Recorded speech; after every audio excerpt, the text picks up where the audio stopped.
ನಮಸ್ಕಾರ ವೀಕ್ಷಕರೇ.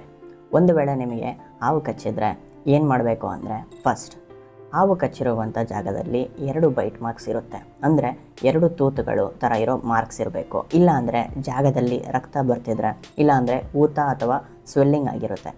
ಈ ಥರ ಇರುವಾಗ ನಿಮಗೆ ಪಕ್ಕ ಹಾವು ಕಚ್ಚಿರಬೇಕು. ಕೆಲವು ಕ್ರೇಟ್ ಸ್ನೇಕ್, ಕನ್ನಡದಲ್ಲಿ ಕಟ್ಟು ಹಾವು ಅಂತ ಹೇಳ್ತೀವಿ, ಬೈಟ್ ಮಾರ್ಕ್ ಇರಲ್ಲ. ಈ ಹಾವು ಕಚ್ಚೋದು ಗೊತ್ತಾಗಲ್ಲ ಮತ್ತು ಮಾರ್ಕ್ಸ್ ಕೂಡ ಇರಲ್ಲ. ಸೊ ಈಗ ಹಾವು ಕಚ್ಚಿದೆ, ನೆಕ್ಸ್ಟ್ ಏನು ಮಾಡಬೇಕು ಅಂದರೆ, ಹೆದರಬೇಡಿ. ನಿಮಗೆ ಈ ವಿಷಯ ಗೊತ್ತಿರಲಿ, 85% ಹಾವುಗಳಲ್ಲಿ ವಿಷ ಇರಲ್ಲ. ಮತ್ತು ಇನ್ನು ಮಿಕ್ಕಿರುವಂಥ 15%ಗಳಲ್ಲಿ ಹಾವುಗಳಲ್ಲಿ ಎಲ್ಲ ಕಚ್ಚೋ ಹಾವು ಎವ್ರಿ ಟೈಮ್ ವಿಷ ಬಿಡೋಲ್ಲ. ಅಂದರೆ ಈ ಹಾವುಗಳು ಕಚ್ಚುತ್ತೆ, ಬಟ್ ವಿಷಾನ ನಮ್ಮ ಬಾಡಿ ಒಳಗಡೆ ಬಿಡೋದಿಲ್ಲ.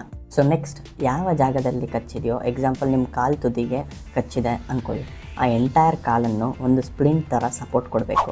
ಅಂದರೆ ಒಂದು ಫ್ರ್ಯಾಕ್ಚರ್ ಪೇಷಂಟ್ನ ಅವರ ಕೈಗಳನ್ನು ಹೆಂಗೆ ಸಪೋರ್ಟ್ ಕೊಡ್ತಾರೋ ಹಾಗೆ ಕೊಡಬೇಕು.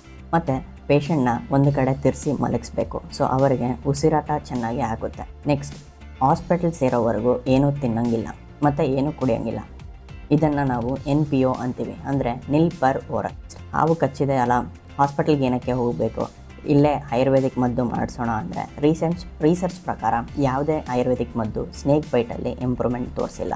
ಇಮಿಡಿಯೇಟಾಗಿ ಪೇಷಂಟ್ನ ಹಾಸ್ಪಿಟಲ್ಗೆ ಶಿಫ್ಟ್ ಮಾಡಿ, ಒಂದು ಆ್ಯಂಬುಲೆನ್ಸು, ಬೈಕು, ಕಾರು ಯಾವುದೇ ಆಗಲಿ ಶಿಫ್ಟ್ ಮಾಡಿ. ಮತ್ತು ಪೇಷಂಟ್ ಯಾರಿಗೆ ಹಾವು ಕಚ್ಚಿದೆಯೋ ಅವರು ಬೈಕ್ ಅಥವಾ ಕಾರ್ ಓಡಿಸ್ಬಾರ್ದು. ಈಗ ಮಾಡಿದರೆ ವಿಷ ಬೇಗ ಹರಳುತ್ತೆ. ಮತ್ತು ಹಾವನ್ನ ನೀವು ಆಲ್ರೆಡಿ ನೋಡಿದರೆ ಡಾಕ್ಟರ್ಗೆ ಅದನ್ನು ಯಾವ ಹಾವು ಅಂತ ಡಿಸ್ಕ್ರೈಬ್ ಮಾಡಿ. ಅಂದರೆ ಆ ಹಾವು ಕೋಬ್ರಾನ ಮತ್ತು ನಾಗರ ಹಾವ ಎಕ್ಸಾಂಪಲ್, ಆ ಥರ ನೀವು ಡಾಕ್ಟರ್ಗೆ ಕನ್ಫರ್ಮ್ ಆಗಿ ಹೇಳಿ. ಯಾಕಂದರೆ ಅದರಿಂದ ಟ್ರೀಟ್ಮೆಂಟ್ ಅಪ್ರೋಚ್ ಡಾಕ್ಟರ್ಗೆ ತುಂಬ ಸುಲಭ ಆಗುತ್ತೆ. ಇಲ್ಲ ಅಂದರೆ ಹಾವಿಂದು ಒಂದು ಫೋಟೋ ಕೂಡ ತಗೊಂಡೋಗಿ. ಮತ್ತು ಒಂದನ್ನು ಮಾತ್ರ ನೀವು ಅವಾಯ್ಡ್ ಮಾಡಬೇಕು, ಏನಂದರೆ ಸ್ಕಿನ್ನ ಕಟ್ ಮಾಡಿ ಬ್ಲಡ್ನ ಬ್ಲೀಡ್ ಮಾಡೋದು. ಇದು ಹೈಲಿ ನಾಟ್ ರೆಕಮೆಂಡೆಡ್.